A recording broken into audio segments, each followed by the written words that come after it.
the Clock TV studios is where it's all happening at. This is the Koko Digest Morning Show. And trust you, we are having it. We are not having it easy here, I should say. We are having fun in the studios here with the Clock Stars Band. I see Apeto here. I see the crew here. I see you also here. Then it's quite an interesting one. Today has been very, very interesting. And yes, this is how we start Ghana month. Over to you. You can actually challenge us on whether you're having a very fantastic month of March. The month of March has been declared the Ghana month, as you all know. And once again, this is the Koko Digest Morning Show. We are streaming live on all our socials. We are live on YouTube. We are live on Facebook as well. If you go there and search for Clock TV, you'll be able to watch us live and in color. This morning, guys, I'm sure we have a plethora of activities lined up for this morning's show. I'm sure, Benedict, you have a lot of Ghanaian interest when it comes to sports with us. Sorry. I've been hit right on the head. Yes, so today we are going by our local names. My name is Nanaya Wasari, and I'm in the studios here with Nana Kofi Nketia and Kojo Insia. I'm being tempted to say Peter, but Kojo Insia for today, or for this particular month. Yes, I think that should even be forever. Kojo Insia forever. And Nana Kofi Nketia.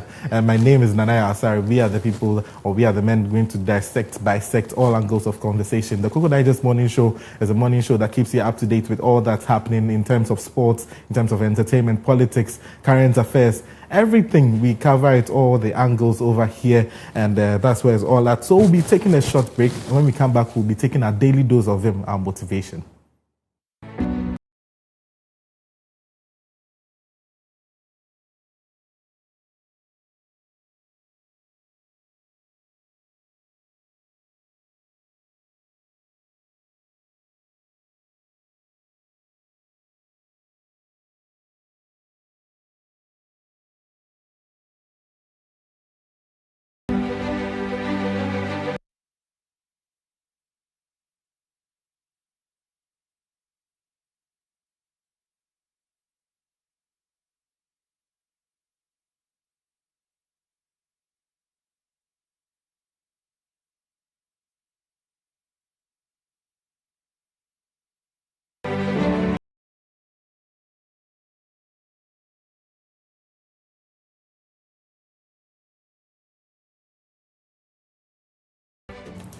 Yes, it's time to receive our daily dose of what we call a motivational quote of the day.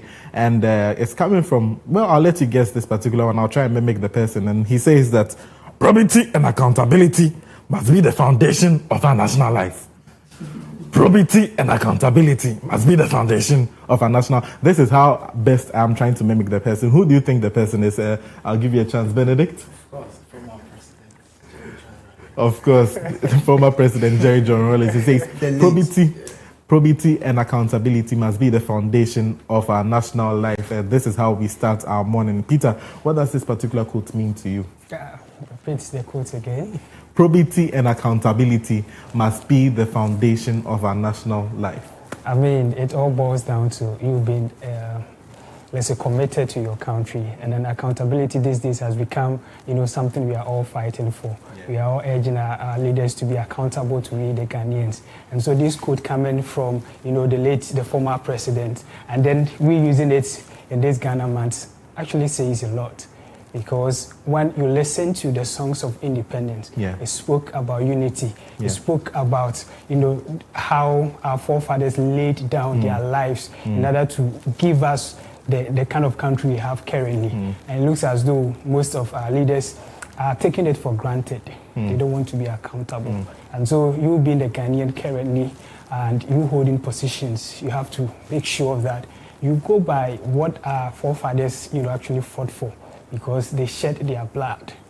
They toiled to be able to get us where we are now. So basically, for me, I'm still dwelling on accountability because it's a key. Yeah. Because people hold public offices and they don't want to be accountable to the people of Ghana. This particular case. Exactly. This Ghana month, I think we have to change our ways. The reset should begin now, this Ghana month at least, as reflect on our history as well. Very well. Nana Kofi Nketia. Thank you. Yes, so I think with our motivational quote for today, probity and accountability.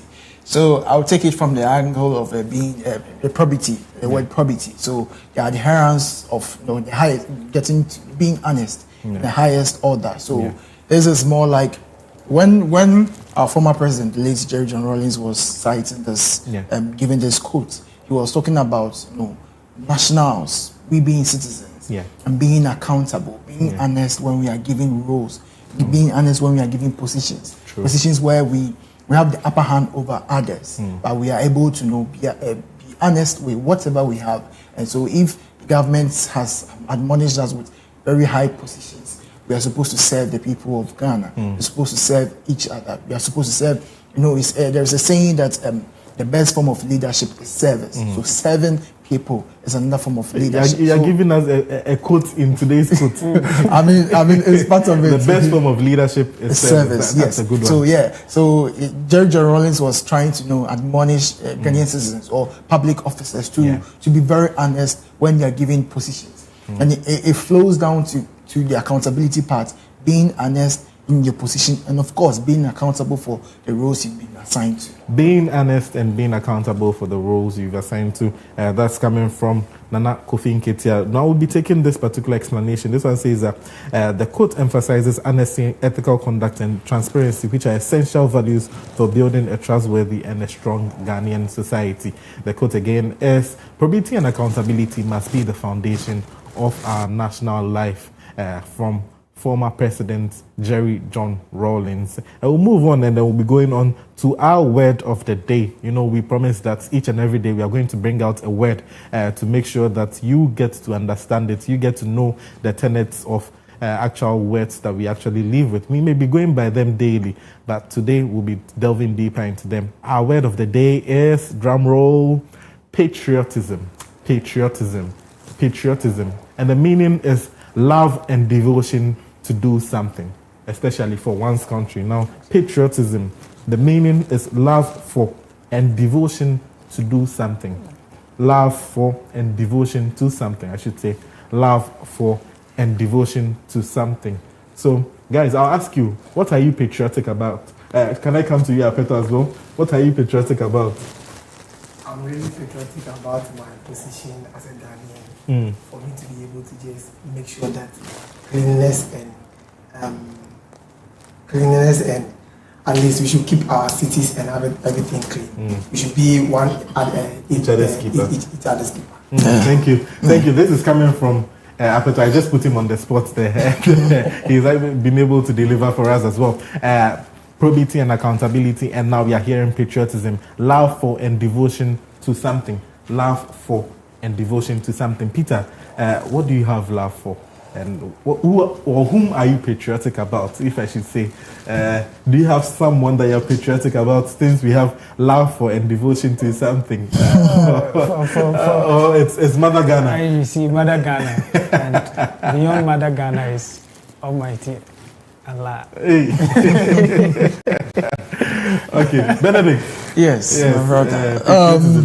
Patriotism, a love for. I think it goes deeper as we see it. Growing up, we've thought patriotism is just about, your country, being patriotic to your country, being loyal to your country. But then, from the meaning, you can tell that it goes deeper than just knowing, hanging around your country.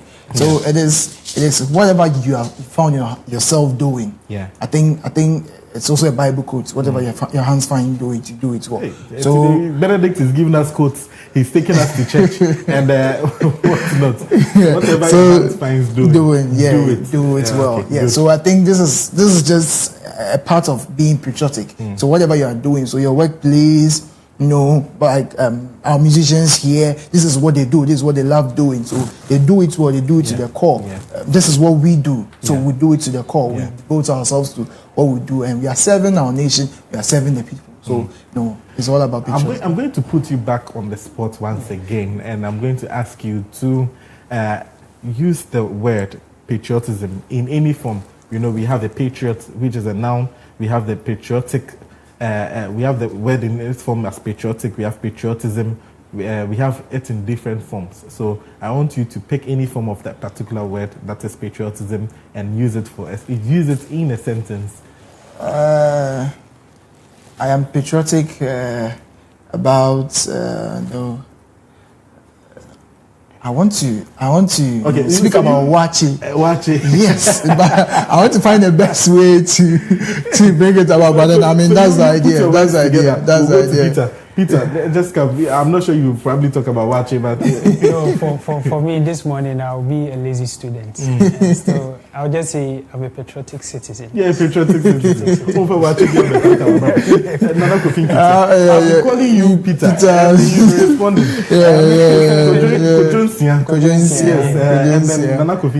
Yes, I think that's the way it has to go. I'm patriotic.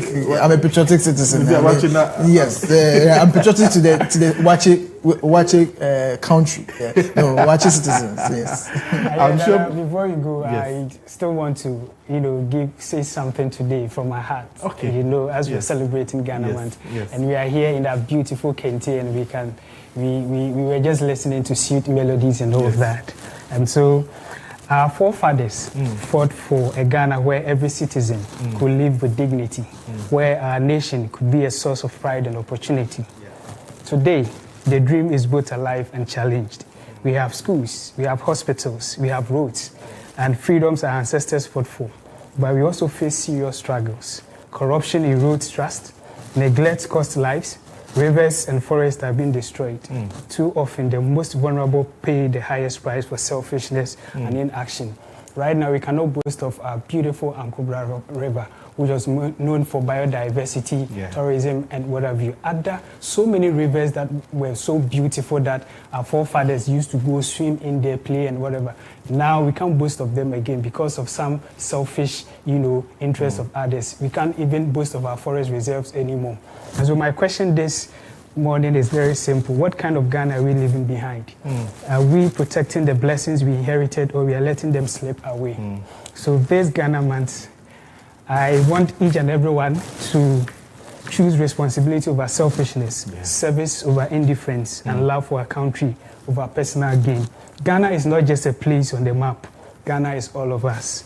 And remember, the strength of Ghana will not come from leaders alone, but from the courage, integrity, and action of its people. Today, that courage starts with you, myself, Benedict, and everyone watching us.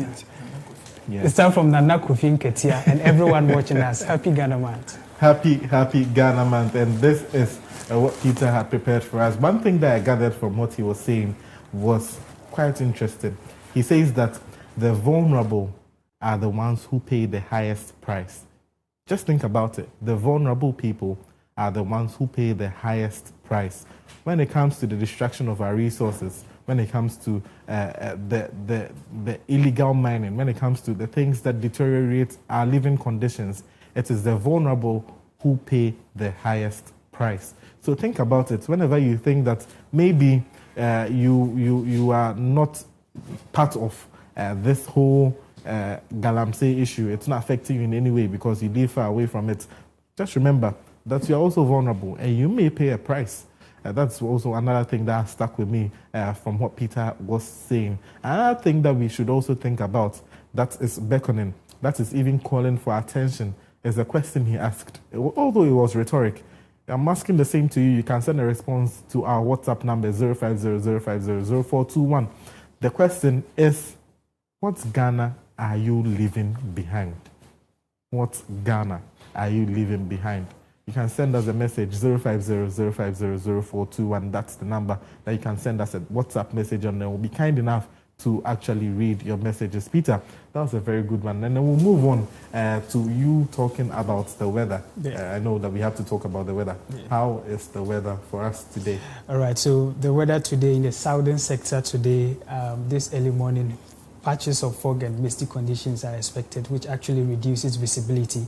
And so drivers are advised to make good use of their headlight and also reduce speeding. As the day progresses to the afternoon, we are going to experience sunny and partly cloudy weather, especially those in the Flower, Accra, the coastal areas. And from the late afternoon through to the evening, parts of the southern sector is going to be cloudy, with some also should expect rain, about 30% chance of rain this afternoon in the southern sector and the middle belt. and 30% chance of rain. Yes, this afternoon. This afternoon and then evening as well in the transition belt. So when we talk about the transition belt, we are talking about the Ashanti region, the Bono and Ahafo regions, those sides, and then those within the coastal areas as well. But then this morning, it is partly cloudy at areas of Aflao, Accra, Kaswa, and its environs. And in the afternoon, we are going to experience sunny and partly cloudy weather as well. The northern region remains dry and hazy as well. The northern region remains dry and hazy. And then today, the sea is actually calm, and so our fisher folks can actually carry out their But duties. unfortunately, it's Tuesday, and we don't go fishing on Tuesday. Exactly. Although the sea is calm. Part of our customs and traditions. So, like you rightly said, no fishing today, but the sea is calm. Maybe people can actually take a dip and then celebrate Ghana Month by maybe taking a swim since the sea is calm. Exactly. So basically, that is how the weather is going to look like today. All right, that's how the weather is going to look out today. And if you joined us earlier, you realized that we're dancing to the tunes by the Clocksack Band. So don't go anywhere. We'll be going for a short commercial break. When we come back, we have the online paper review segment for you. So Clocksack Band will actually let us dance to this particular break. Apeto, are you ready? Yeah. Guys.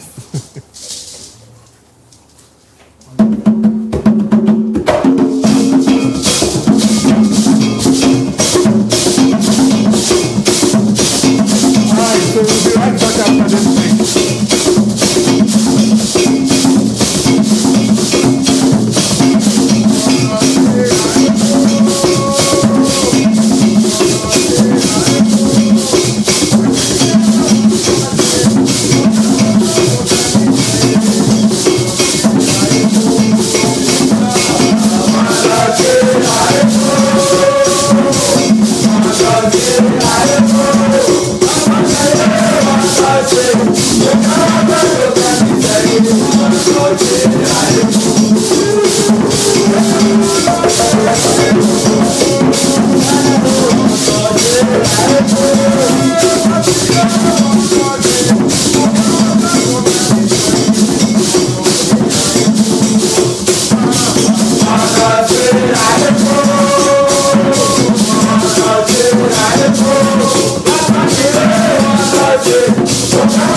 Yes, and we are back. We are still on the nation's ultimate and number one breakfast show, the Koko Digest Morning Show. My name is Nanaya Asara. I'm in the studios here. I'm serenaded with men of culture, men of patriotism. As we mentioned earlier, some are patriotic to the Wachi, some are patriotic to our motherland. And I'm talking about none other than Nana Kofi Nketia and Kojo Insia being here in the studios here with me. Guys, Ghana man, how are we starting it? Well, I started my Ghana months by, of course, eating my wachi. Wachi, yes. Patriotic to the wachi. It was very important to me. This morning? This morning, since the 1st of March, every morning, wachi. Local foods. So, I mean, I began with I think on the 1st, that was a Saturday morning. Yeah, so I had my Koko.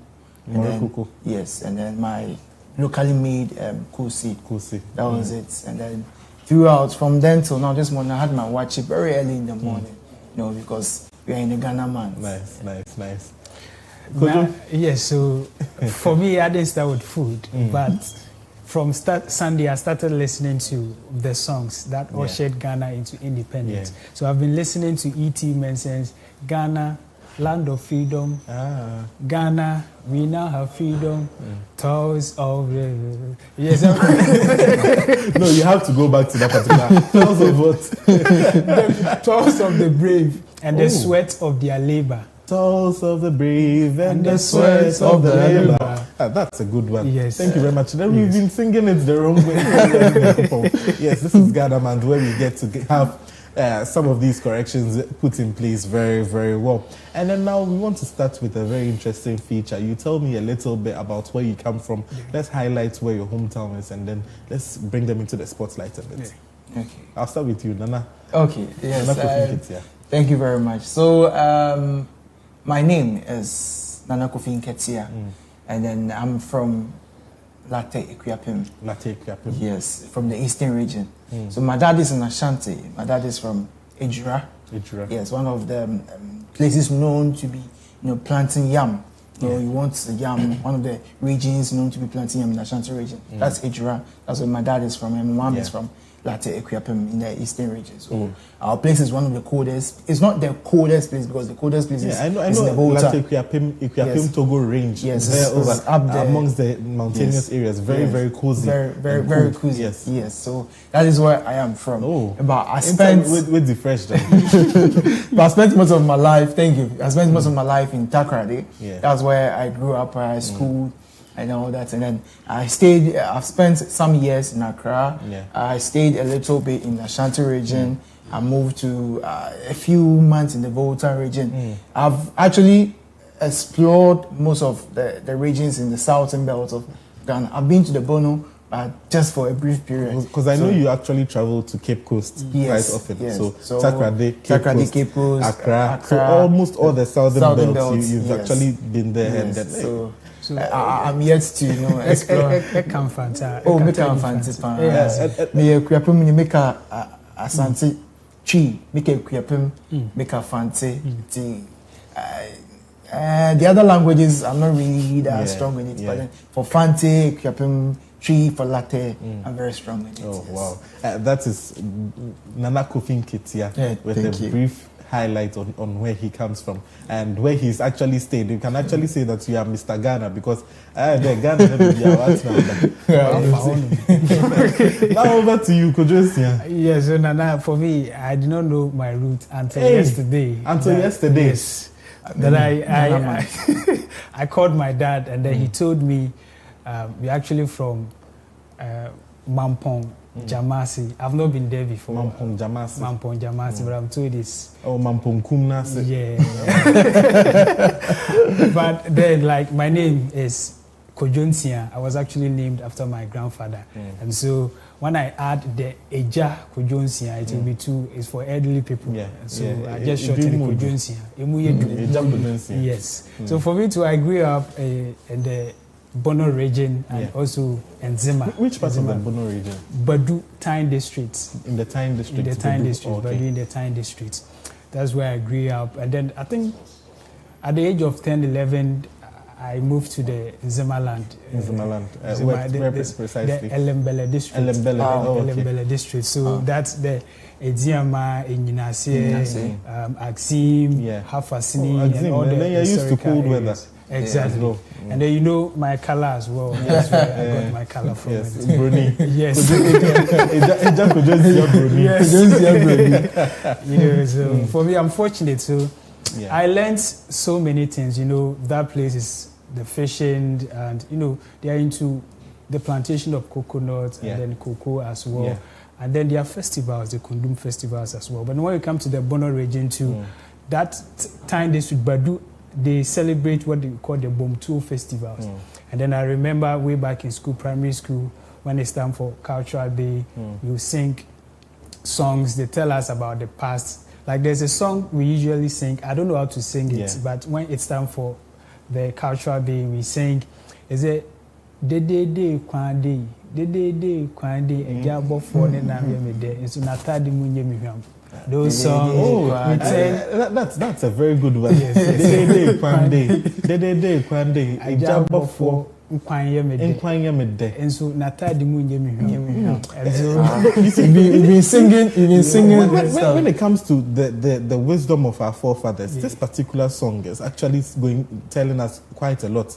That the Obofo, or what we call Obomofo, he's the hunter. He goes to actually go and hunt for game, meat, and bring them back to our homes. And it's quite a difficult job. But Ijabofo Nenkwanye Mede, but Natadim in because the toils that he goes through to get the food on our table. I really enjoy the food, but I do not envy his. So you can just picture the wisdom with which our forefathers were operating when they were making these kind of songs. And Peter, thank you for actually highlighting that for us as well. Just continue. Yeah, so those were some of the things and the announced stories. But these days, we don't get to see them in our various schools. That's where we are taught how to play the drums, the phantom from. We understand everything. That's where they teach us the Titi Odumankuma, Usu, Adapa, those things, the appellation and all those things. And so I learned those things from the Bono region. That's where I schooled. And so actually, which school though? St. Peter's Preparatory School. St. Peter's. Yes, oh, okay. Yes. And then after that, I moved back to the Western region again, where I attended my senior high school, Ziama Sectec. And we know all those people there, they know what we are good at. In terms of academic, not that good, but when it comes to football, second to none. Yes, and then the because people you are testimony as well. Can attest to that. Footballer. So basically, these are the places I grew up, and I've had a taste of, like Nanan Ketia said, of so many cultures. And in terms of the language, I used to speak the Bono. I speak a language we call Kulago. But currently I can't speak. But when you speak, I understand. But is it like the typical Bono, or it's the Bono that is around the borders? I'm talking about the places that are almost like Zazera, close to the Ivorian border. Yes. Is it that type of Bono? Yes, that type of Bono, because the people they actually migrated from Côte d'Ivoire, Bontuku. Okay. Yes. So that kind of Bono language. It's been a while, so if you speak, I understand, but I can't speak.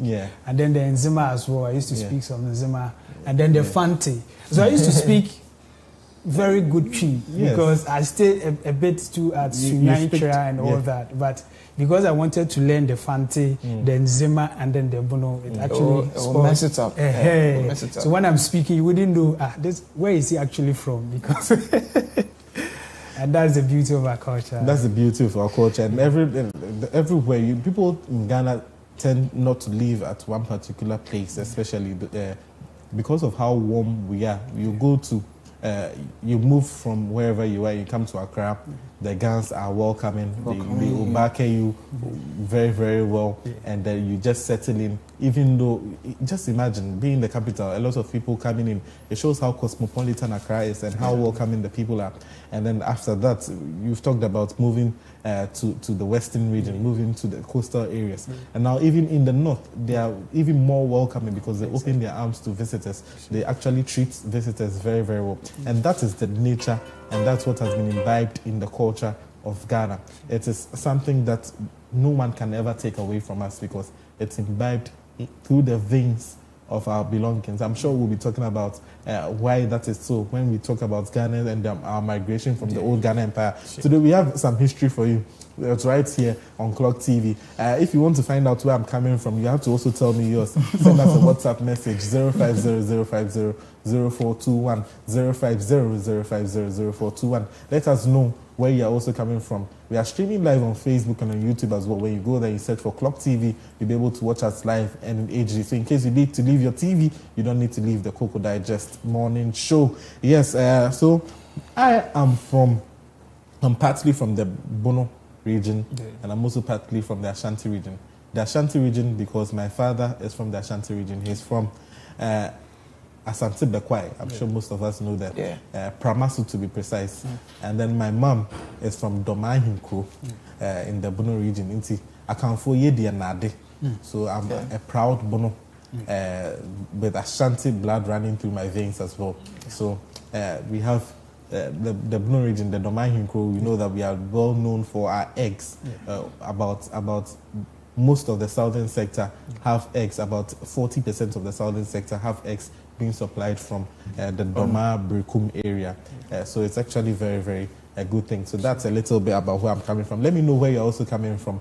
Let me know your heritage, your festivals, what you celebrate. Send us a WhatsApp message. Send us a message on Facebook, 050-050-0421. And we'll be kind enough to read them for you. But before we go into the meat of things, before we start discussing our newspapers, I'm sure both of you prepared something for us to talk about today.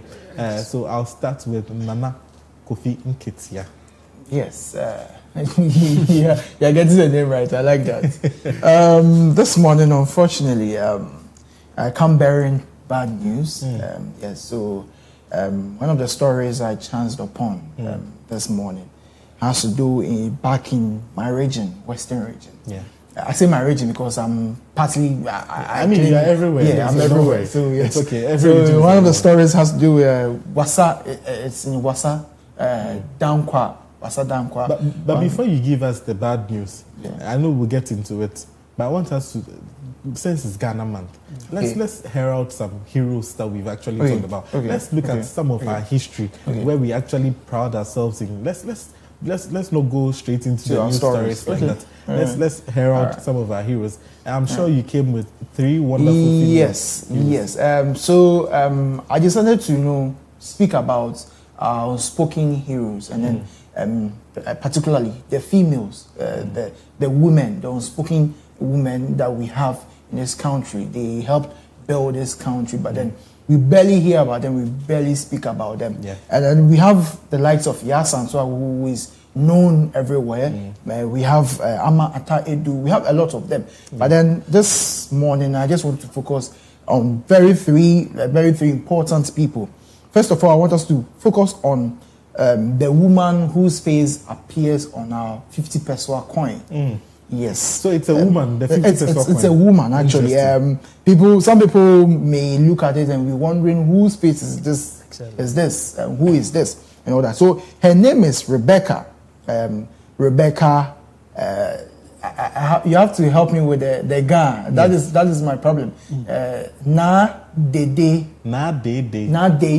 Yes. Yes, and she has a nickname. Rebecca Na Dede Ayite. And then her nickname. That's what I'm trying to remember. Mami Ashikishan. Ashiki. That's my problem with Ga. That's my problem with Ga. But then so Rebecca Na Dede Ayite. Yes. Pardon me, our Ga viewers. So she's also known as Dede Ashikisha.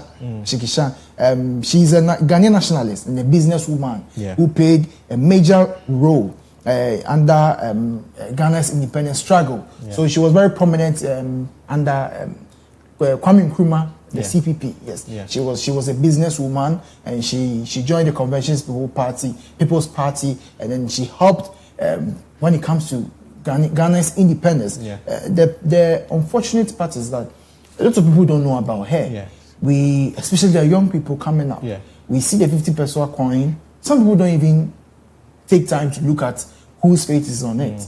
They don't have time to even ask who is this person. So this morning I just want to say something brief about her and then her importance, her significance to the independence of Ghana. Yeah. So she was a financial backbone to the independence movement. So yes, she was a successful businesswoman, especially in food trading. Yeah. So this woman used her personal wealth to support the nationalist movement, which was led by our very first president, Kwame Nkrumah. Yeah. And then she helped finance party activities and political campaigns of the Convention's People's Party.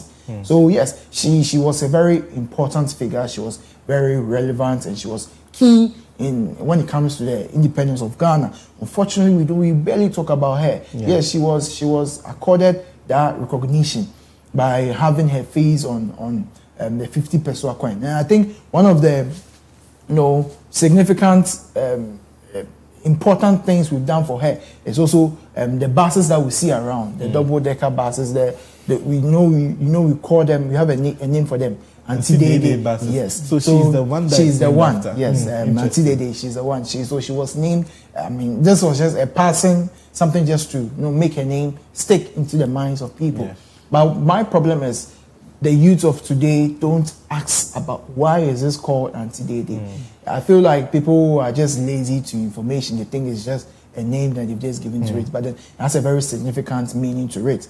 And then let me talk about her political mobilization. So she organized women, especially market women, to support the independence cause. So you realize that the independence cause was not just by men. Mostly we see Kwame Nkrumah, the Big Six, let me put it that way, the Big Six, and it's like a lot of ideas that is coming up is that, these men championed the independence of Ghana, led by Kwame Nkrumah. But no, there were people behind the scenes. One of the people behind the scenes is our very own Rebecca Nadede Ayite, also known as Ashiki-san. And then, yes, so the 50 peso coin was done to honor her and say we are grateful for what you have done for the nation, even though a lot of people don't recognize you, don't know you. But so far as her face is going to be on the 50 peso coin, we always remember her. Yes. Now, let me talk a little bit about her as well. Now, a lot of people don't know Auntie Dede or Na Dede Ashisha or Mami Ashisha. Now, there are a lot of things that are actually immortalized with her name or with what she does. Now, in Ghana, what we call Ashisha is flour. And she was one of the most successful flour businesswomen. And in Ghana, those days, whatever you do, you need flour. Most of our food, bread for breakfast, you need flour. You need flour. If you are going to do, sometimes even at the hotels, the food that they cook, they add flour to it, and so flour was in high demand. And she was the woman right from the inception, flour, bagging them, planting the maize, having the plantations. And I think that people don't understand this. She was very young. She started a political career at the age of 28 years. And it lasted for 10 years. She died when she was just 38 years. Yeah. Now, Auntie Dede was the one. That's why she's called Auntie Dede. The buses are called Auntie Dede, just as you mentioned. Initially, we didn't have double-decker buses. But she realized that, no, for transportation, if the bus is moving and we are going to deliver goods and all that, we need more people to be able to fit in one bus. And she had seen that particular idea in the U.S. So she spoke to her friend, who was a business person in the U.S., and asked her, can we also try and then bring these buses to Ghana? So that is how the buses came to Ghana. And then everyone referenced it to her. In her Auntie Dede buses, and then that flour, whenever flour was produced, they had bags that it was kept in. After the bags were used for the production of the flour, for the distribution of the flour, Auntie Dede brought them back, and the bags that could not be used again, they were washed and recycled to make underwears or pants for females to wear. And so she was really powerful. So that's why we call some of them Ashikisha Pyoto, because they were made from flour bags, and they were recycled into some of these things. So Auntie Dede, as we call her, or Mami Ashikisha, was a very, very powerful woman. And what happened was she was a powerful figure in the CPP family as well, because she was the chief financier for Kwame Nkrumah's operations. Whenever Kwame Nkrumah needed some money to undertake some political events, rallies and all that, Auntie Dede was the one that was being called upon. And unfortunately, the CPP had a meeting in 1961 in Ho in the Volta region. And when she went there, according to sources, she was poisoned. And then she met an untimely demise. Hot tea. Yeah. And she was poisoned through that. And she met an untimely demise just at the age of 38 years. So at the young age of 38 years, she had no children. But you can see that her life and her testimony runs through the whole of Ghana. Benedict, thank you very, very much for bringing us this particular highlight. I'm sure you have 2 other people. Yes, so let me dive straight to the field of Ifwa Sunderland. Sutherland, sorry. Sutherland, yes. We've been passing through the Accra, just by the National Theatre. Yes. We have a park there that's been named after a woman, Ifwa Sutherland. About that park, what we have to do to it too, we'll talk about it later. Yes, there's a lot of work to be done over there as well.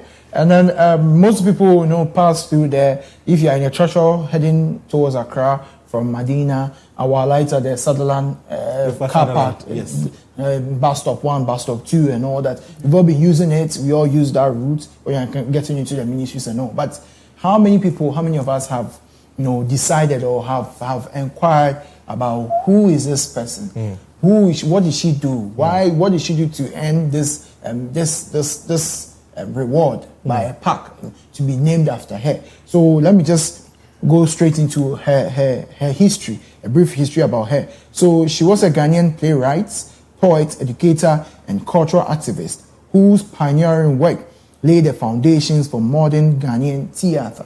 So I think it's memorable that the park that is named after her is close to the National Theatre, because these are more of her works, and then it's showing by the National Theatre that has been built close to her. She was born on 27th of June 1924 in Cape Coast. That was Gold Coast then, and then now Ghana. And then she died on 21st of January 1996. So yes, one of her notable works is Foriwa, the drama Foriwa, that was done in 1962. Yeah, that was a good one. Yes, and then she wrote Edufa, that was made in 1967. The Marriage of Anansewa. The Marriage of Anansewa is a very good so one. most of us those years, we did literature on these stories and all that. So immediately I mentioned it, and I always like The Marriage of Anansewa. Yes. So yes, she wrote The Marriage of Anansewa. That was made in 1975, and then one of her achievements, one of the things she's done for the country as well, was she founded the Ghana Drama Studio, the Ghana Society of Writers, and then Afram Publications. So I know most of you know about Afram Publications. It's one of those publication companies out there making books and then all that. So she's been honored by a park being named after her, the Ifwa Sunderland Children's Park. And the streets as well. Yes, and the streets as well, yes, around Jolu. Yes, and she was honored a doctorate degree by the University of Ghana. So yes, this is a brief history of Ifwa Sutherland, Ifwa Theodora Sutherland. And then our last unsung hero is, as a football fan, I'll go straight into sport. Our very own Adwoa Bayo. Yes, Adwoa Bayo is one of the greatest footballers out there. Unfortunately, a lot of people don't know about her, especially the women. Mostly if we think it's unfortunate, because if she were to be a man or the male specimen, by now we would know about her, we would have heard about her and all that. Unfortunately, we barely know, especially the youth of today, they barely know about Adwoa Bayo. But Adwoa Bayo has been one of the pillars behind women's football. Let me speak briefly about her. She was born on May 17th, 1979, and she's retired now. She's retired now, and then one of her achievements, she captained the women's national team, the Black Queens, and she was named the African Women's Footballer of the Year in 2003. So her full name is Grace Adwoa Bayo, but she's popularly known as Adwoa Bayo. And she was an attacking midfielder and a playmaker. And then her national team career was spanned from 1997 to 2011.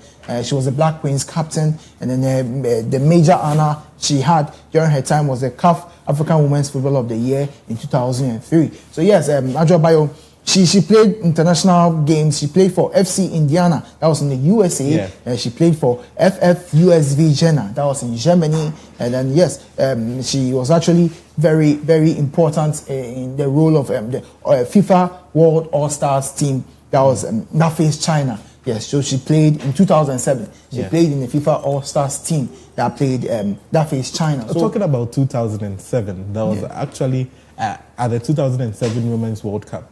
Now, a lot of people don't remember this, but there was a free kick that Adrabayo scored in a game against Norway. A very beautiful free kick.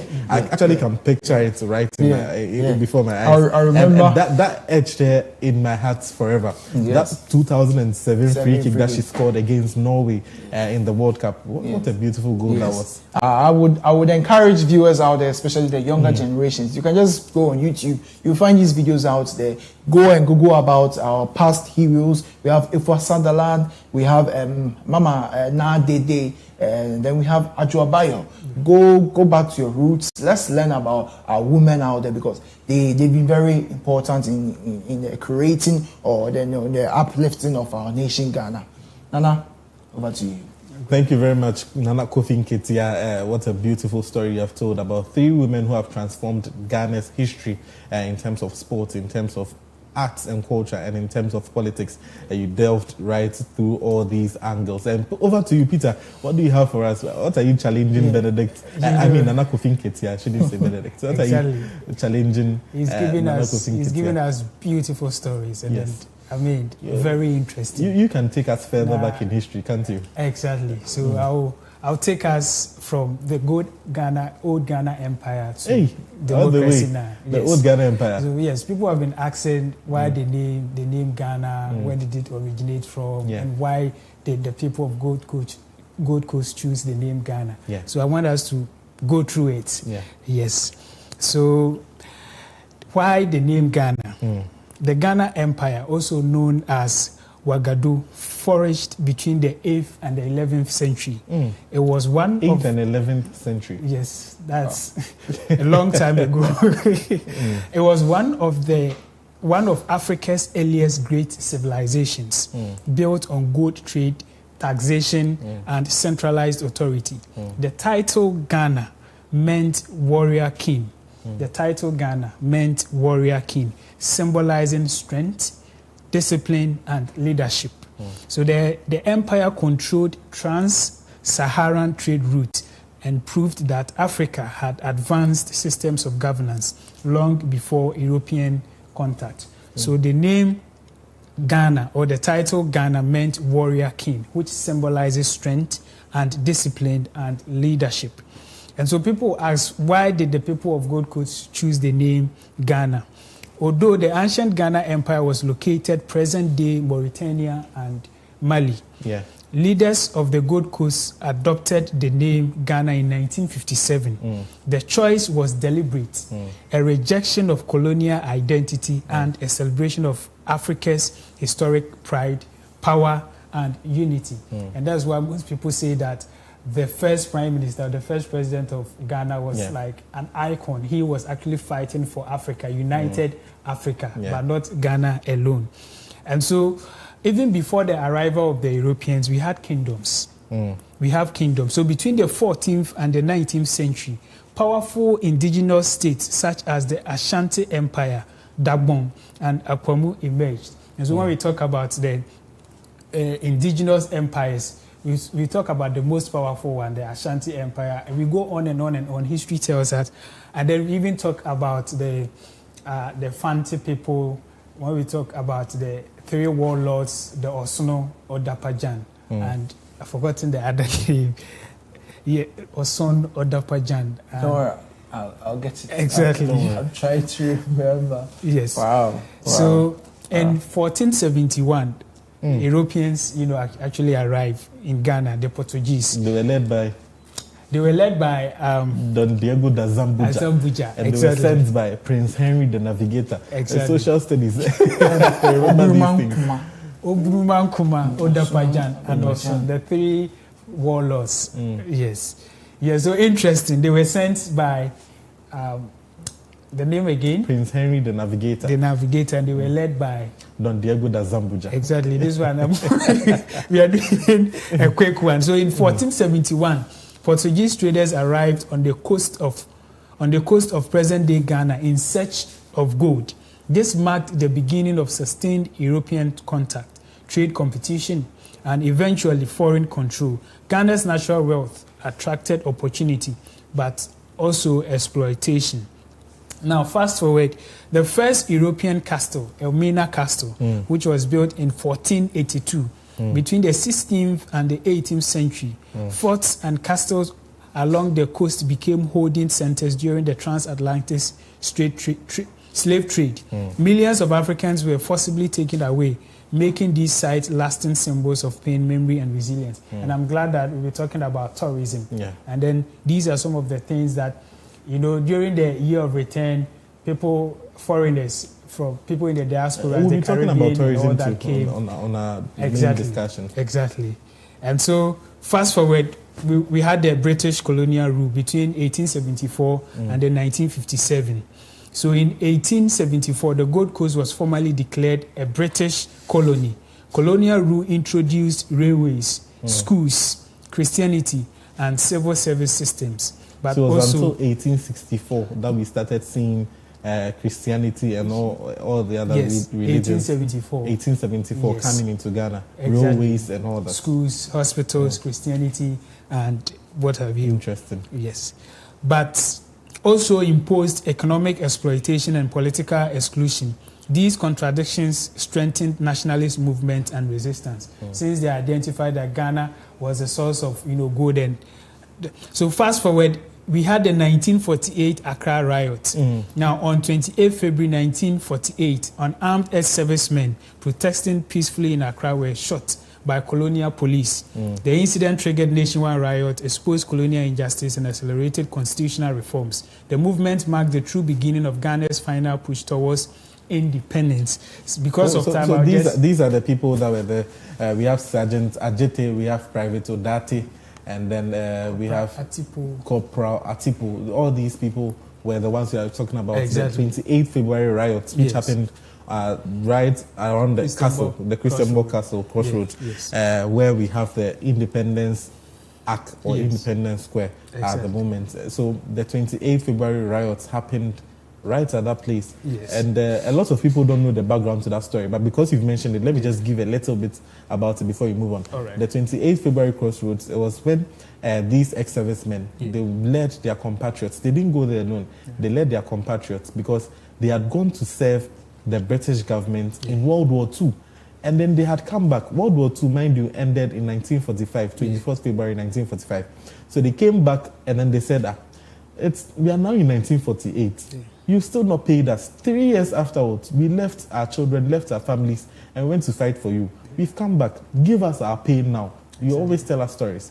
So they said that they are demanding their pay now. They want to see the governor to deliver their letter to him personally.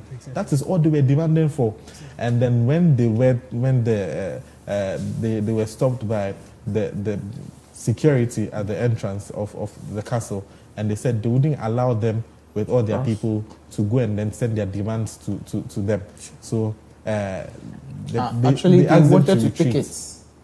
The officer wanted to take the petition and deliver it by himself. But they disagreed. They disagreed. They said they wanted to hand over to the governor themselves. And the governor was seated at the that's the Osu Castle where we have it at the moment. So they didn't want to move away. They decided not to give it to them, and then the security forces over there opened fire on men who were unarmed and were just demanding justice for fighting for them. What a beautiful story that is. It is sad, but it is beautiful when you think about how later on, just a few years after, it transcended to us winning back political power from the British. And that leads to Ghana gaining independence on the 6th of March 1957. And Ghana became the first sub-Saharan African country to gain independence from colonial rule. This historic event inspired liberation movement across Africa and the African diaspora. I just want to touch on what Nkrumah said on that very day when Ghana gained independence. He said, at long last, the battle has ended, and thus Ghana, your beloved country, is free forever. Ghana is not only for Ghanaians, it's the hope of Africa and the African world. Our independence is meaningless unless it is accompanied by social and economic progress for all. We have achieved political freedom. Let us now strive for economic freedom and social justice. Let us dictate ourselves to the task of national development, peace, and the dignity of our people. At long last, Ghana is free, but freedom is not a gift, it's a responsibility. Let this independence inspire Africa, unite our people, and guide us to the prosperity, peace, and dignity.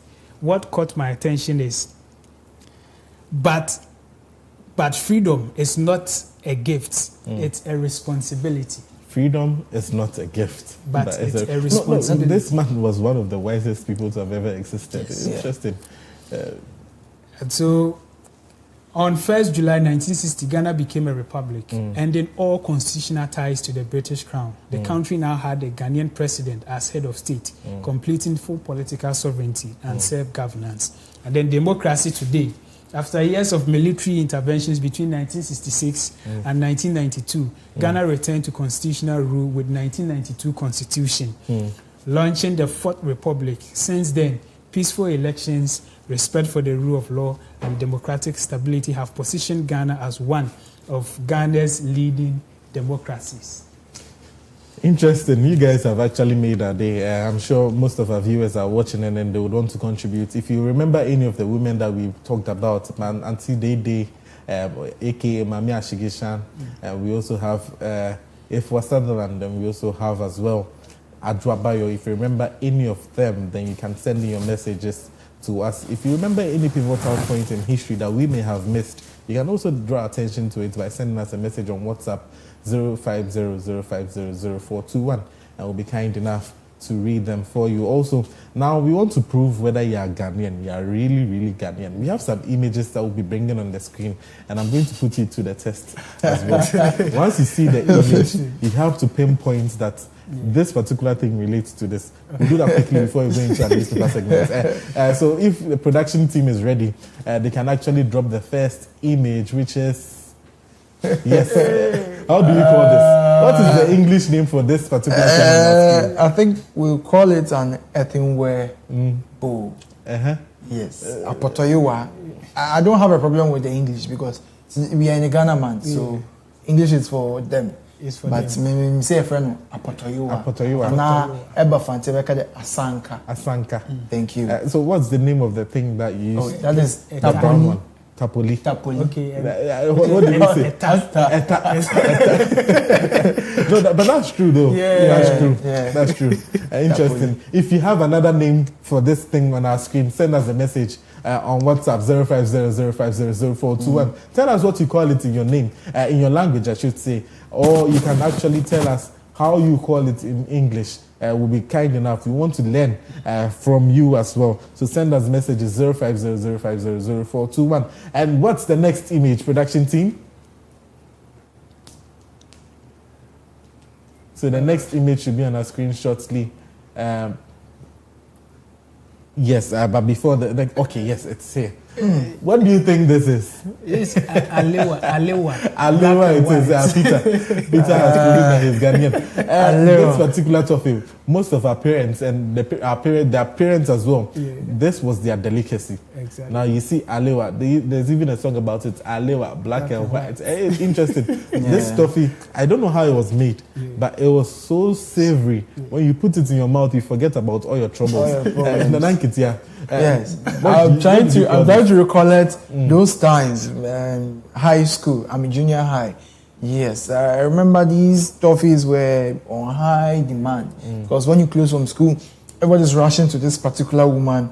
She's called Mama Stella. Yes, you're just rushing to Mama Stella. Yes, you're rushing to her store just to go and purchase these toffees. We had this ice cream, Fresh Taste. We had We have fresh. Did you have fresh as well? Did you also take fresh? And there was an ice cream like made of hibiscus, what we call sobolo now. But it was in the triangular form. Yes. And we called it Iron Boy. Iron Boy. Yes, I remember. At this point, I'm lost. Wow. All right, so our phone lines are open. You can join in the conversation. You can call us on 05005000423. 05005000423. That's the number that you can join in the conversation. Call us and let us know, what did you call that particular candy image that we showed? What did you call it? Tell us about it. Call us and inform us. What are some of the pivotal moments in Ghana's history that we may have missed while talking about this? Let us know some of the female unspoken heroes that we Ghanaians do not necessarily give or accord them with the kind of love and recognition that they do deserve. Let us know. Join in the conversation, 05005000423, and we'll be kind enough to take your calls, take your comments and all that. But before we move on, let me take some of our messages. This one is coming from, this one says that educative discussion, interesting pa. I am G, inspired from Tamale. This one is also saying that this is my first time watching the morning show, and I can say, wow, Clock TV, kudos. This is Kwe from Tema. A lot of messages are coming in, but I'll read them as and when the time permits me to do so. But guys, before we wrap up on this and then go into our news items, do you have anything to say as well? So when they were displaying the pictures, what came in mind was this chichiri water. We had something called chichiri water. Yes. Wow. What we called it was ice water. Ice water. Because it was always, I don't know how they did it, but it was tied in this rubber and was pressed. Yeah. And sometimes always in some irregular shape. I mean, they had the same size, but then it was still irregular. And and the measurements for all of those were all the same. Yes. We have a caller on the line. Hello, your name and where you're calling from? My name is Jerome. I'm calling from Tema. All right, Jerome, let's hear you. Yes, in the very topic that you played on the screen this morning. Yes. In the olden days, it is called the red tank, because whenever you take it or you consume it, at the end you see the colors on your tank. So we normally call it the red tank. Oh, interesting, Jerome. Interesting. So it was called the red tank. But apart from that, which other things did you used to enjoy, which you don't see now anymore? I can't get you. Can you come again? I was saying that apart from the red tank, can you take us down memory lane and mention some of the things that Ghanaian heritage we used to actually herald?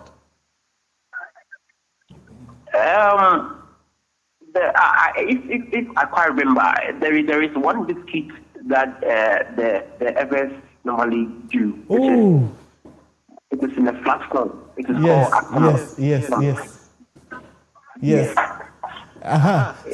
So if you are watching as viewers, you can actually tell us what the name of that particular biscuit was. It was round, it was hard. I don't know, but I'm sure we'll get it. Thank you very much, Jerome. Jerome called us from Tema and he's bringing his views for us. He's talking about that particular biscuit. You guys remember? I remember. That particular biscuit, we used to call it Aigbe biscuit. Aigbe biscuit. I'm sure I think it's still around. Yes. Aigbe biscuit is still around. Yes. But you see, those times it used to be very hard. Yeah. Now it's still hard, but don't really. No, I'm sure because now your teeth has developed more. Because probably when you were stronger now, it was difficult to chew it. Yeah. But Aigbe biscuits, Aigbe biscuits. Shout out to Aigbe biscuits. Say that lots of times. You were talking about he was talking about. Do you remember the water? Yes. The water that you used to fetch. They had different cups at different places. But you realize that if it is 500 ml in shop A, you travel all the way to another. You go and you meet the same 500 ml, and that you never get that water when it's not cold. Yes. It is always cold. And when you get that was the criteria for bringing it out. If it's not like that, you can't. The process they add this. They usually bend. It's usually kept in a pot, like a very big one, and they burn something. So when okay, just hold your thoughts. We have another call on the line. Hello, your name and where you're calling from? Hello, I'm Angela from Tema. Angela, let's hear you. Okay, I'm a Gen Z, right? I'm a Gen Z. But what you guys were talking about, like, it's new to me. I was like, hey. like, I'm not really a Ghanaian. Like, I'm not getting to know about all these people you guys are talking about. And it's a very good educative program. All right, thank you, Angela. That's why you need to keep watching Clock TV because we'll be bringing more of this to you. But which one particularly caught your attention the most?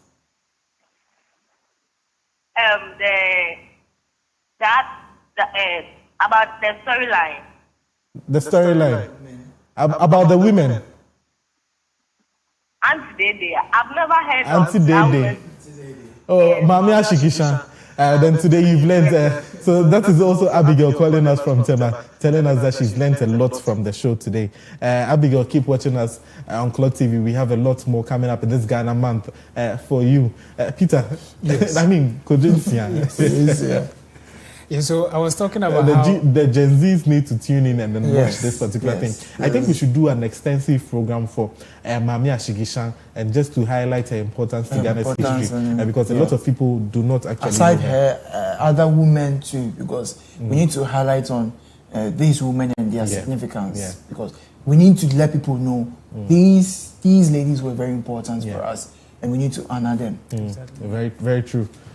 Yeah, so I was talking about how it was preserved. Myself, I didn't get to see, but my father told me about it. That mostly when you go to the villages, there was this silver cup that everybody, drank from. And then there was this bowl as well that was meant for only the elderly. So it had peculiar colors, green, blue.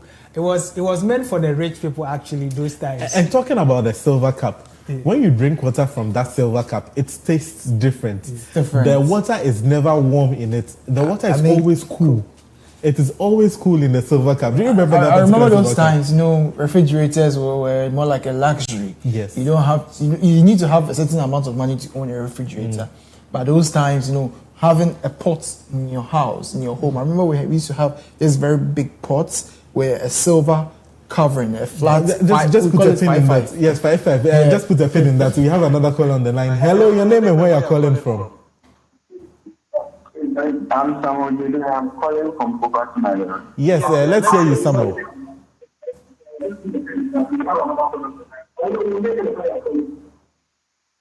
Samuel, if you can reduce the volume. Samuel, if you can reduce the volume of your TV set and then talk to us through your phone. Okay. What you are doing is really interesting. I try to remember when you were talking about the I remembered one topic called Ibetofi. It was round, like cylindrical and brown in color. Oh, yes, that's true. That's true. That's true. Yeah. That's true. And the ice water, and the water you were saying, you normally call it 5. Interesting. Which other point which other point in history? About the everywhere bowl. In our language, we call it communism. We call it Eyeba in our language. Eyeba. Can you come again? How do you call it? Eyeba for the engineers. Eyeba. How about the thing that we call tapoli, the one that you used to grind? That one we also call it tapoli. Tapoli. That one, that name, yes. It's universal. I want you to interpret something. Keep doing what you are doing because it's really interesting. All right, thank you very much. Remember some of the things you were doing. Thank you very, very much. Ask him that when we say please hold on. Peter has a question for you as well. Oh, we unfortunately keeps lost coming. him. It keeps But Peter, coming. you can ask the question. I'm sure he'll see it and send us a message. Inja him a him. I know it's a greeting. Inja him a him. Inja him a him. Okay. Inja him a him. I have no idea. Inja him a him. My he sounds like marching. Which means sounds good like morning. me. Good morning. Inja him a him. Inja him. Okay, well, it remains to be seen. If you are from the Nzima or you understand that particular language, tell us what it means. Inja him a him. What does it mean? Tell us if Peter is trying to insult us or is trying to tell us something in the studios over here. Let us know. And now let's travel down memory lane as well. He talked about the Igbe toffee. Yeah. Remember that Igbe toffee? The Igbe toffee was made from coconut. Coconut. And then we liked the Gen Zs tried to remodel it, and then they started condensed milk. Condensed milk. Yes. But now the original one is the Igbe toffee. Yeah. The Igbe toffee was made from coconut, and it was wrapped. Sometimes you have it in a thin line, and then they wrap it. Yeah. They wrap it from one. We have another call in the line. Hello, your name and where you're calling from? Hello, my name is. Come again. My name is Matthew. Okay, Matthew, let's hear you. I'm very interested in the decision that you are making this morning.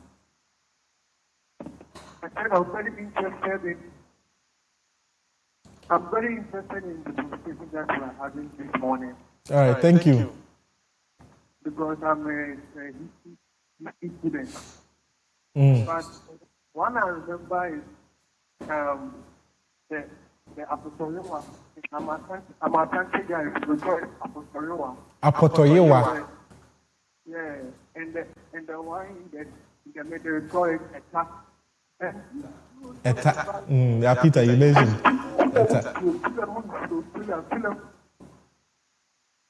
And you also remember Kulamunsu. Can you come again? Your line keeps breaking, but we can't hear you. Is it Pilamunsu? And the Tofu. Oh, I'm sure he's hitting the very important ones there. But we can't hear him, that's the thing. Unfortunately, your voice is really down. If you can either send us a text message or you can call us back so we can hear you well, if you can stand somewhere better so we can hear you. But he's talking about quite an interesting things over there. So he's talking about, is it Tunabu that I... No, you mentioned something moves you. Yes. Talking about water, you remember Peter was mentioning one. Now in the villages, because there weren't fridges, right? Yeah. When you get to every house, they dig holes, right? And then they bury some earthenware pots in there, right? And then where they bury them, the sun has no exposure to the floors. Sure. So now when you have the water and you fetch it freshly from that particular earthenware pot that has been buried, it's as cold as what you put in the fridge. No, so these are some of the things. I'm sure that's what he's talking about. Bula Munsu or something. Yeah, I think Bula Munsu is talking about Bula Munsu. So that is where, I mean, traveling down memory lane is quite wonderful. Wonderful. I'm not as old as you may think as I am, but trust me, I've seen quite a lot in this my short life. Yes, we have Mabel also on the line. Mabel, let's hear you. I'm not as old as I have been. I've seen quite a lot. Yes, we have Mabel also on the line. Mabel, let's hear you. Hello, good morning. Hello, Mabel. Before we continue, can you reduce the volume on your TV set so that you talk to us through your phone? Okay, good morning. Good morning, Mabel. You guys are looking good. Thank you. Oh, okay. Okay, good morning, babe. Good morning. Let's hear you. Let's travel down memory lane. You guys are looking good. Thank you very much, Mabel. Let's travel down memory lane. Let's talk about things that... The guy was talking about Kula Munsu. Kula Munsu. Mabel, can you talk to us about it? What is Kula Munsu?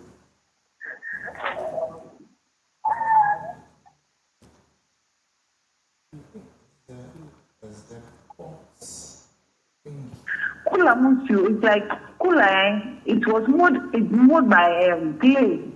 Mm-hmm. Clay. They use clay to mold it. Yeah, the earthenware pots. Yes. And they put this Netflix. Yeah, this is really educative. Yes. And they put Netflix. That's after founding the one.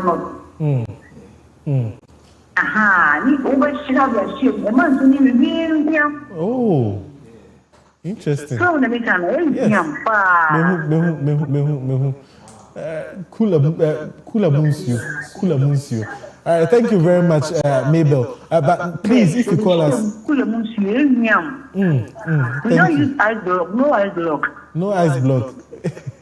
Yeah, so but now we hey.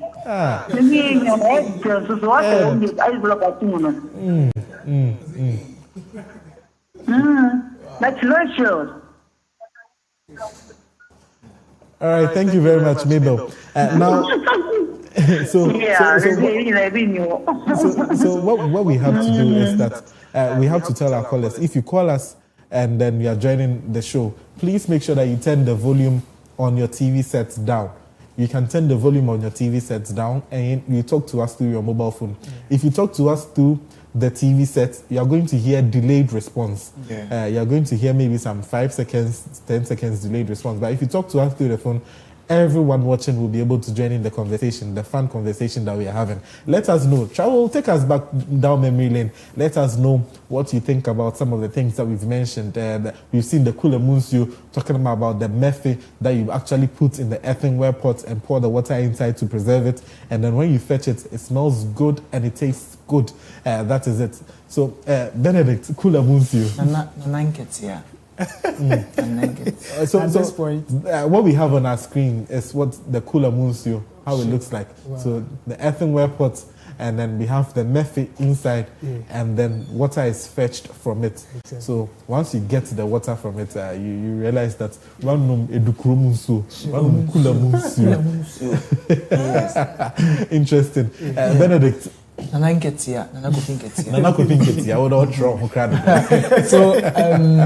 mean, when my brother was talking about, history about Ghana, Gold Coast, he was talking about Kwame Nkrumah and the speech he made. And one of the speech that stands out for me, the independence of Ghana is meaningless until it is linked with the total liberation of the African continent. It is actually very remarkable to me. And I think it's one of the things that we have to really pay attention to. Whatever Kwame Nkrumah,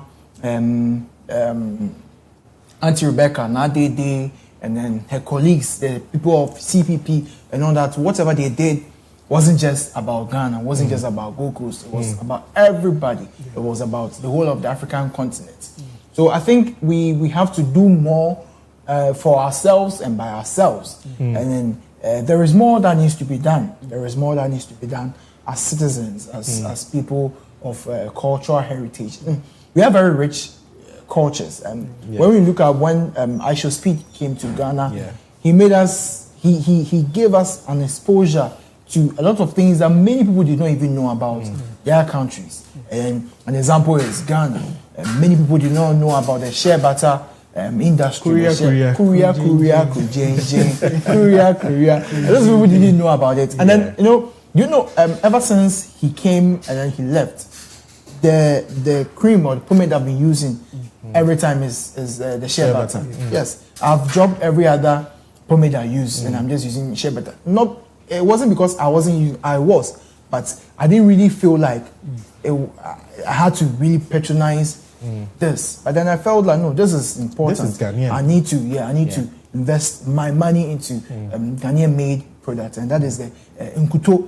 People don't know about Nkuto. One of the things that we need to go back to Nkuto. And then one of the stuff that I was thinking about when she was talking about the mefe, and then I remembered palm nuts, the food in it. We used to crack it. Sometimes you chew it, you spit in your hands, and then use it to smell your skin, especially if you're having bad skin reaction and all that. These are some of the things that we're doing those times, but Now we don't do them anymore. Yeah. I think. Talking about the palm nut ones. You remember when we were all kids? Abrafungkati. Our time is fast. Abrafungkati, the almond tree. Indian almond. On Thursdays, we'll open the phone lines earlier so we can actually have a lot more discussions coming in there. Peter, your final comments before we move on to birthdays. I wanted to say something in addition because we've spoken about the food down memory lane. Thursday will come with the food. Thursday will come with the food in particular. So if you watch us Thursday morning, we'll come with the Ghanaian foods and how to prepare them. We'll talk about the local foods that we actually do have. So Peter, have your final. Actually, we can talk. We've also so like you said, we'll talk about music, our dressing. What makes one a Ghanaian? What is our identity? Is it our dressing, our language, our songs?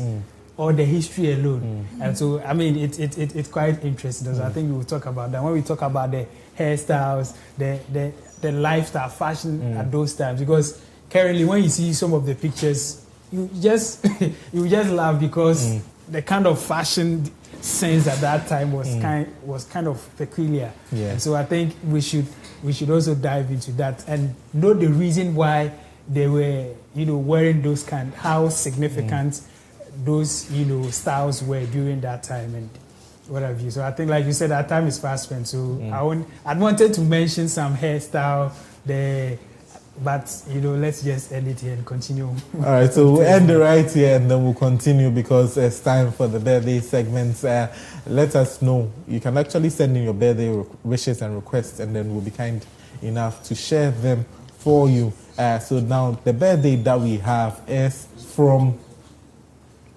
This particular wish is from, this is from Loretta. Loretta says, "Happy birthday, dear Nick. Wishing you all the good things in life. God richly bless you. Love you." This is an interesting one. It says, "Happy birthday, dear Nick. Wishing you all good things in life. God richly bless you. Love you." This is coming from Loretta. That is how we end the online newspaper review segment. And up next, we have Benedict, or I should say Nana Kofi Nketia, coming up with sports. Don't go anywhere. This is still the Koko Digest Morning Show.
Lovely viewers, good morning and welcome to the Sports Update segment on your favorite morning show, the Koko Digest Morning Show. And you know we are in the Ghana man, so yes, of course, my name is Nana Kofi Nketia, of course, the first. This is an accolade I add to myself whenever I'm mentioning my local name. So you can call me Nana Kofi Nketia, the first. So yes, we are bringing you nothing but the best in the world of sports. And you know here on Clock Sports, we are diving through everything that has to do with sports. We have football, we have boxing, we have Formula One, we have golfing and all that. But today, this morning, we are not going deep into all that. This morning, we are going to talk about our local leagues and, of course, what has to do with what is going on around the world. So our first story has to do with Okujeto Ablakwa, providing updates on Black Queens players stranded in UAE.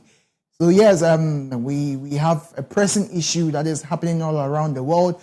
The war going on between Iran and then US of A, the co-host of the World Cup that is coming up very soon. So yes, we have some of our ladies that are playing qualifiers, so playing some games in the UAE, and they are stranded over there because some of the conflicts that is going on between USA and Iran has extended to some of the UAE countries, and we have Dubai and then the likes experiencing some missiles in their countries and all that. So yes, Okujeto Ablakwa, that is the foreign minister, provided an update on our ladies out there and what they are going through. And according to Okujeto Ablakwa, they are good. He's had extensive engagements with the team officials, and they've secured very good positions for the ladies. They have support for them, and then they've secured their safety. So this is just a call to our people out there, to their families around the country, that they should stay calm, because according to our foreign minister, he has done the needful, what needs to be done to secure and to provide the safety of our women over there in UAE. He says that Ghana's celebrated Black Queens are safe and doing well. I have spoken with the leadership of the team. Our diplomatic mission in the UAE has been in close contact with the Black Queens, extending much needed consular support. In this turbulent moment, the safety and welfare of all Ghanaians, particularly those currently in the Middle East, remain our utmost priority. He posted this on his X account, meaning he has done what needs to be done to ensure the safety of our women. So this moves me straight to our next story for today, and it has to do with the support staff that were appointed a few weeks ago or some months ago by the football captain, the coach for Black Stars. So he says 2026 World Cup, no salary for additional Black Stars technical staff, Sports Minister Kofi Adams. So yes, this comes as a blow to and a surprise to many of us out there, because we're wondering how were these additional staff going to be supported financially. And then just then the football Kofi Adams has made it clear, the sports minister, that there is not going to be any salary for these gentlemen that have been appointed by the coach of the Black Stars. And it begs the question, how are they going to be paid, or how are they going to be compensated for their sacrifice and all that? But speaking to City Sport, Kofi Adams, he says that none of them will be on any salary. None of them is on a salary, but they benefit from some of the allowances that are paid to the team. And these additions are just for the World Cup. So this is the comment that he made. After the World Cup, the contract arrangement ends. So they will benefit from some money, including maybe the appearance fee that are paid. The key word is maybe the appearance fee that are paid, but they will not get 100% of the appearance fee. So of course, they will also benefit from the winning bonuses that are entitled to any member of the team when they win. And then, of course, the per diems that are paid to team members, they will be entitled to. So he's trying to make us understand, Kofi Adams is making us understand, as a sports minister, that these gentlemen that have been appointed, these 5 gentlemen that have been appointed, yes, he's aware that they need to be compensated for their work and whatever they are doing to support the team, that is the Black Stars, during their campaign, the World Cup campaign. So they will be benefiting from the winning bonuses that will come, and some of the allowances that will be paid to the team as a whole because they belong to the team. But when it comes to salary, no, they will not be paid any salary. So this is an update on the 5-member team that were added, the additional members that were added to the Black Star squad. Let me move on to our third story for today. So England giving reassurances over safety in Turkey. So yes, this still goes on to talk about the war, the unrest that is going on in the Middle East between Iran and the USA. That is a co-host of the World Cup. So the England national team, the Lioness, yes, they are over there they are playing a qualification game against Ukraine in Turkey, where they hope to play their game in Antalya. That is 5 p.m. GMT on Tuesday. That is today. And then, of course, it is quite scary out there because missiles are dropping everywhere, all around the Middle East. Countries that are even unprovoked are being involved in this, and it has extended to European countries out there. And then the European countries the European Union is trying to respond to these attempts and these assaults and all that. So, of course, these women will be scared and all, but they've been given reassurances that they are safe and they are safe, and they are going to play their game successfully, and no harm will come onto them. We have a video to further explain the story. Yeah, of course we think about that because yes, it is really sad. We do have the great facilities here.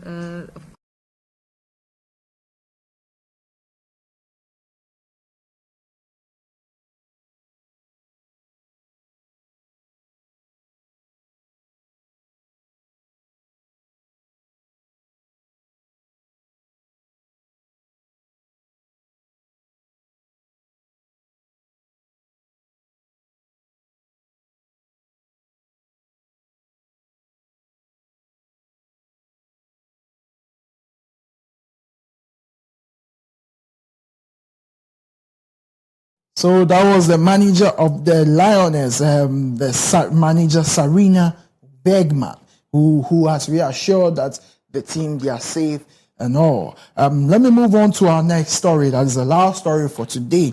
And it speaks about what is the pressing issue, the most pressing issue when it comes to the world of sports. And then one of the games, the most anticipated games that is coming up, that is the World Cup 2026 that will be hosted in USA, Mexico, and Canada. Yes, so there is this social unrest between countries, that is the USA and then Iran. Then one of the issues, that is the pressing issues that is hitting the minds of sports analysts or sports fans, sports viewers out there is what is happening. So our story for today, Iran, the US, and the World Cup that starts in 3 months. What is happening? Well, how is the preparation going? What is going to happen? Can we prepare? Should we prepare for the worst? Or are we safe? Yes, these are a lot of questions that are going on in the minds of people out there. And this is going further to speak on how prepared the US is. US is a co-host for the World Cup as well as Mexico. A few weeks ago, there was an unrest in Mexico where the supreme leader, the cartel leader for Mexico was assassinated. And then here again too, we have Iran. One of the countries also preparing for their World Cup qualification, and we got the news that they have withdrawn from the World Cup competition due to this unrest that is going on. Yeah, so this and many more is what is trending in the world of sport. It's quite scary out there. We beg the question. Viewers are begging to find out how is the preparation going on, what is going to happen. Are we safe when we travel to the US? Are we safe when we travel to Mexico? And are we safe when we travel to Canada for these World Cup games that are coming up? We have less than 100 days left, and we are hoping that things will turn around. We are hoping that things will get better. Stories, these issues that is happening, it's scary, like I rightly said. We are hoping that things will be made better and we can enjoy this game of football that is the World Cup 2026 that is coming up. Because Black Stars, this is our year, this is our time. We are winning this World Cup, so we need to put to rest all these issues that is happening so that we can enjoy this game of football. Now this is for the sports update segment, but before I sign out, if viewers can remember, a few weeks ago I was on set here with Benito and of course with Nanaya Wasari, and I reminded Benito, this is to you, champion Benito, that Barcelona is winning the league, the La Liga, and then of course yesterday Real Madrid lost against Getafe. It wasn't surprising to me. It wasn't surprising to most of the football analysts out there because we've seen the game that Real Madrid is playing. There's a time coming. You see, it will be reviewed, and we realize that Real Madrid is not that team anymore. The 2017, 2018, 2020 Real Madrid that we saw out there, they are not that team anymore. So this is it for the Real Madrid fans. It is the hope that kills. My brothers and sisters, it is the hope. Just drop it. Find a better team. You can come and join Barcelona. If not, find a better team and join with them. And of course, you will have fun, you will enjoy football and all that. Thank you very much, viewers, for joining me. My name, again, is Nana Kofi Nketia, the first. Next is the business segment with Kojo Insia, Eja Kojo Insia. Kojo Insia, over to you.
Hello, Mema Obibiara Achi, Emama Kwaba, Ediba Clock TV. So, this is the business update segment of the Koko Digest Morning Show.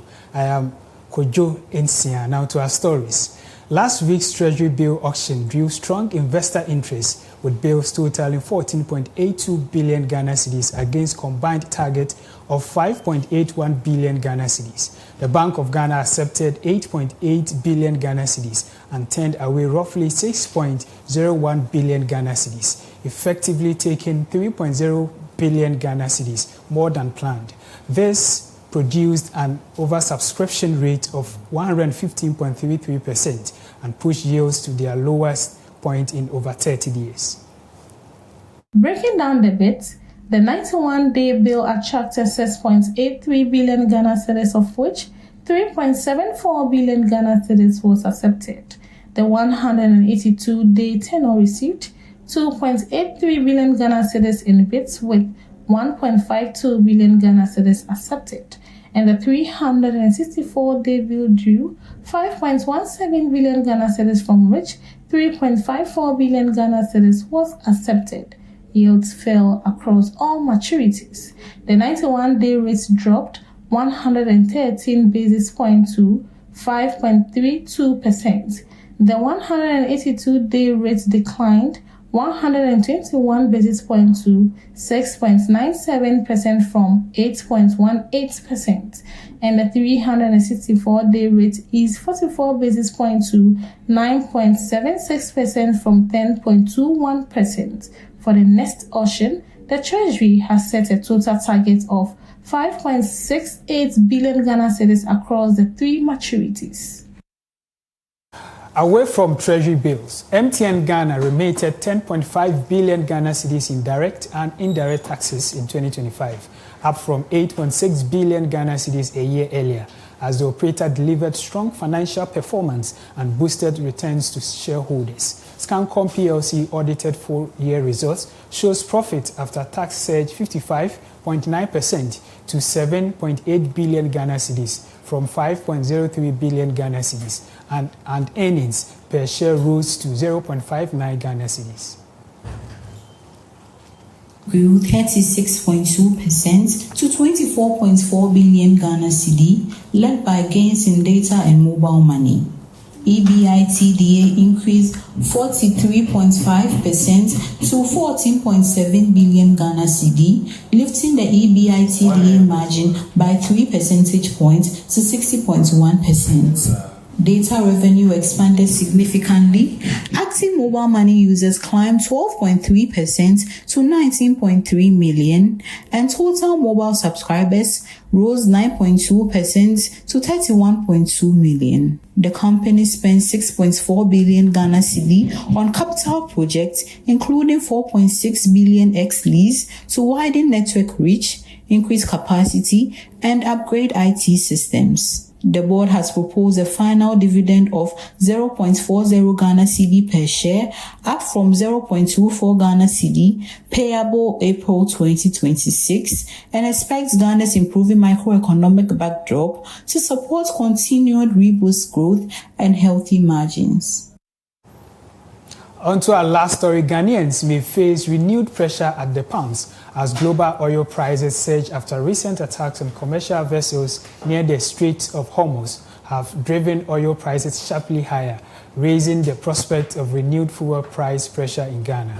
The Strait, which carries about 20% of global oil and gas, saw at least 3 ships stuck or targeted, with UK maritime trade operations reporting 2 hit by unidentified projectiles and a third narrowly missed. Crews were reported safe.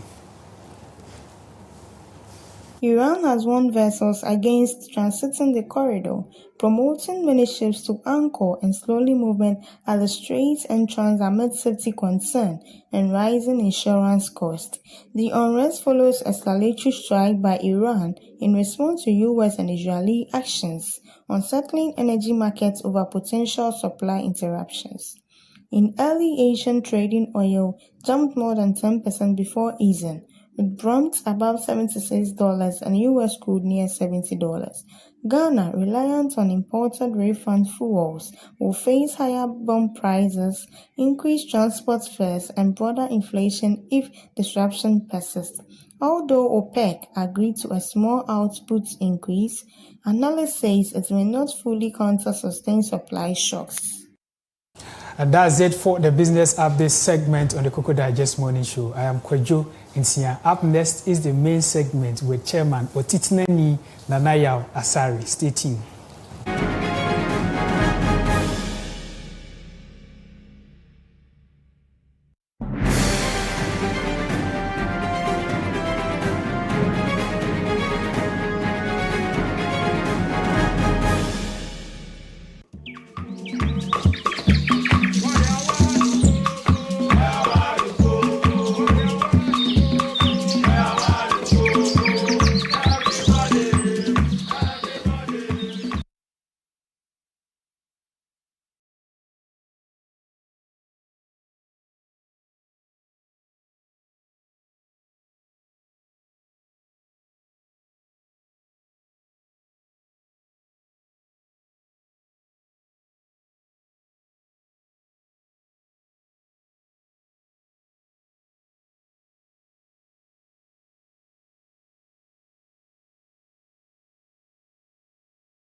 Yes, and we are back to the nation's favorite morning show, the Koko Digest Morning Show. I'm here with someone special, someone really, really special when it comes to Ghana, when it comes to tourism, because yes, we are going to talk about tourism and the economy. We'll be focusing on local impact and development of people. We'll also be focusing on destinations, culture and travel experiences. That's what we'll be discussing here on the Koko Digest Morning Show. I mentioned earlier, someone who's done it all, who's seen it all in the face of tourism, talking about content creation, talking about tourism pageants, talking about tourism for water. She's actually been there, done that. And none other than Gloria Nunana Apeto. You're welcome, Gloria. Thank you. Such a beautiful morning, and to have a beautiful person in the studio as well with you. How are you feeling? I'm feeling good. It's an honor to sit with a handsome people like yourself too. I see, they are throwing it back at me. Yeah. Yes, so tourism. What is tourism, and how important is it to Ghana's economy? That's what we'll be discussing today. But before we go into that, can you just tell us a little bit about yourself? Because we know that you've actually been in the Miss Tourism 2016. You were finalists in that particular pageant. We also know that in 2021, Tourism for Water, you actually won it. We know that you're a content creator. We know that you have a lot of documentaries that are spanning millions and millions of views when it comes to social media. So tell us who you are and what you do. Okay, so I like to introduce myself as a retired journalist. I've been a reporter for Radio Gold in the Volta region as their correspondent for a couple of years, over 5 years. Oh, okay. And currently I don't practice journalism anymore. Mm-hmm. I am more focused on personal business, which is GA Training Center. I train students in makeup, nails, and okay. So it's a skill training institute. Yeah. I also do tourism content. I do pageantry. I train, coach, and then judge beauty contests. Okay. And I do a lot more. Professional audiovisual documentaries, voiceover, all those things that it comes with. But tourism is one of the things that rarely pays me. Yeah. But something I'm very passionate about and have been doing over the years.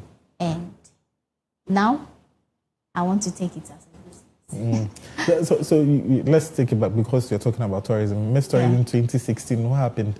Tell us about it, how you entered into the pageantry and what you did in that particular pageantry. Well, in 2016, I represented the Volta region as... Okay, so Miss Tourism doesn't actually let you represent your own home region. Okay. They toss the regions and you pick one. Whichever region you pick, you get to represent. Interesting. Yeah, so there could be even 4 different representatives from the Volta region or any other region representing other regions. Interesting. So they do it in such a way that you'll be able to learn about other regions other than your home region. Yeah. So I represented the Eastern region in the Miss Tourism Ghana 2016. I was a finalist. Unfortunately, I couldn't win. Yeah, that's okay. Yeah, it's been one of the best experiences in my life growing up, because as a young adult, it opened my mind, my worldview about a whole lot of things that has set the pace for me to become the current Gloria Nunana Apeto that I am. So yes, Miss Tourism Ghana has been very, very impactful and very helpful. Yes, so to become the current Gloria Nunana Apeto, that's the person that we are trying to get into, and trying to get into the importance of tourism and the economy. So now, let's talk about this particular one, especially. We'll be focusing on destinations, culture, and travel experiences. Now, which Ghanaian destinations, according to you, the reason why we had that particular background was to tell people how diverse your background in terms of tourism is, and your ability to be able to advise us on this particular subject matter that we are talking about, which is tourism and the economy, but focusing on destinations, culture, and travel experiences. Now, which Ghanaian tourist destinations would you say has the strongest appeal to maybe people who want to venture into either tourism business or who just want to go sightseeing for the fun of it? Okay, so I'll break it into two parts. For visitors, especially the Africans living in the diaspora and African Americans, they like more of the castles and forts because it tells them their history. They trace back to slave trade. And so when you are dealing with these group of people, it is the forts and castles. And so you see that the Cape Coast, those castles, where the castles and then the forts are more concentrated, they receive more traffic from these visitors than all the other tourism attractions. But then when it comes to locals and say Africans, it's more about the waterfalls. As a tourism content creator, I realized that waterfall videos and pictures fly more than any other thing that I had ever posted. So you realize that people love to see waterfalls. And we have numerous waterfalls in the country. Really? Yes. There are just a couple of them known, but there are those that you've not even heard about, those that exist, and they all have their uniqueness. No matter how many waterfalls you visit, you realize that each new one has its own uniqueness. The journey to the site, the view, the experience, each of them have their own uniqueness that does not get you bored of waterfall. So waterfall is one of the tourism attractions that drive interest among locals. That's quite an interesting one. So that's among locals. But for someone that is trying to also invest into the tourism business, which areas or which parts of the country would you ask me to look at? Because you mentioned that there are so much, there are lots of waterfalls, but just a few of them that we know about. That means they are untapped areas that we can actually venture in when it comes to harnessing the wealth that can be generated from waterfalls. And that's one aspect of the tourism economy. So for someone who wants to invest in, we've seen what people like to see. But what about someone who wants to invest in tourism? Which areas or which angles should I look at? Well, we have seen a lot of developments popping up. Investors developing in the tourism industry. One of them, if we are looking at the waterfalls, take for instance my home region, the Volta region. You see a lot of waterfall concentrated around a certain region. If we can have something like cable cars connecting one waterfall to the other, or one